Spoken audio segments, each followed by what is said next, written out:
Okay, so let's move on. Let's go on to the trim. Now, there's 3 different types of trim. There's trim in general, there's L trim, and there's R trim. So let's go ahead and say string trimmed equals trim, and that is string here. Ooh, string.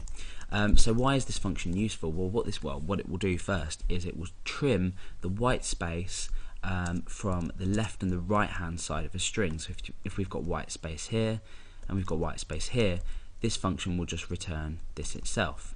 So let's go ahead and first of all echo out the string so we can see what we've got here.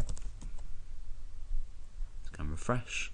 Okay, so you can see that, oh no, that's because it's going to return like that, isn't it? Well, I'm not sure how to show you this as an example, but we could go ahead and echo string trimmed. So this is just basically going to return the trimmed string. I think if we go ahead and put in and MBSP in there, and we put that at the end as well, which is an HTML space, and let's echo out string. Okay, yeah, so now we've got a space at the start and the end of our string. Let's go ahead now and echo out string trimmed, and that should produce, oh no, because I'm using HTML data. Anyway, okay, so let me just explain this rather than demonstrate it. If we were to have a string like this, why might we have a string like this? Well, let's say you were feeding in values from a text file, for example, and you'd use, say, an explode function to get each value separated by a comma into a string. You may have white space on either side. Now this might affect if statements, because you might be comparing, let's say, if the certain value is equal to this that I've just highlighted in blue, when in actual fact it might equal this which I've highlighted in blue, so it might have white space either side. We can use this trim function to trim the white space from the left and the right, which will then just result in the string itself here. So that's the trim function. Alternatively, if you just wanted to trim the left hand side white space, you can use L trim, and vice versa, if you wanted to trim the right hand side white space, you can use R trim. So that is the R trim function, and the left and the standard trim, of course. Okay, so the last we're going to talk about is mainly for security purposes. Let's go ahead and say string is equal to this is a string. Maybe in here we could, yeah, well, we'll leave it as now.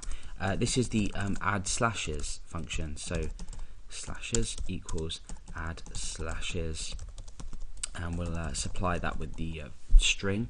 So let's go ahead and echo out string slashes to see the result that we've got. Okay, nothing at the moment. Now let's go ahead and add in image source equals something, so image.jpg, for example. Now the first thing is when we test this, you'll see that it's added slashes before this and this double quotation mark. No, it hasn't. So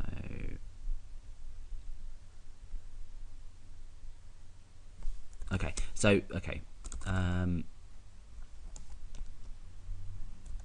let's go ahead and get rid of this and just put a slash in. So for that, you would use the HTML entities function if you wanted to remove the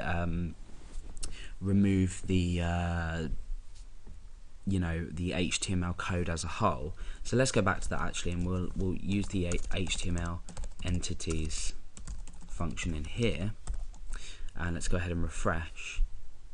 Okay, sorry. Sure that has an underscore somewhere there.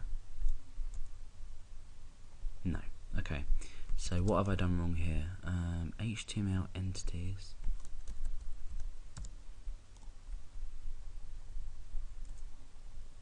There we go, that was my spelling. So you can see now that we've produced a string with this data here. So what we've done is we've used the add slashes to add slashes just in here. Let's go ahead and remove this add slashes function. and you can see that that's just produced it on its own. So why is this HTML entity, why is this add slashes function useful? Well, it's useful so we don't pass anything that we don't want to. For example, with SQL injection, which I do have another video on, so go ahead and watch that if you haven't already. And if you've used databases before, that will be useful. But add slashes is basically going to add our slashes to escape different characters for security purposes. So now what we can do is go ahead and say echo strip slashes, and there we go. So let's go ahead and get rid of that there, and you can see that we've got rid of them. So we've added slashes here and we've stripped slashes here. Let's just get rid of that again so you can see the difference there. So why would you want to strip slashes? Well, for example, data may be stored in a database if it was going to be produced onto a page for viewing, and you might want to strip the slashes, or add the slashes rather, so this isn't passed as HTML code.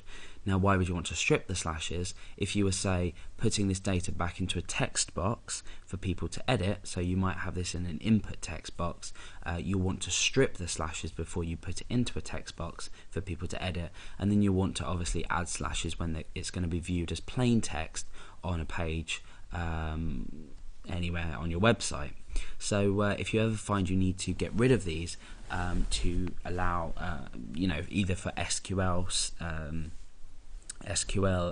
query security, or just to display data on your page securely, then the add slashes is the function to use, and to remove this is strip slashes, which will then allow you to view the plain data.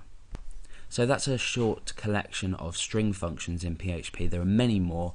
You can go to the PHP manual at php.net, have a look through the string functions, but these are the ones that I tend to use, apart from the string reverse, I tend to use on a regular basis when I'm coding. So yeah, they're the string functions in PHP.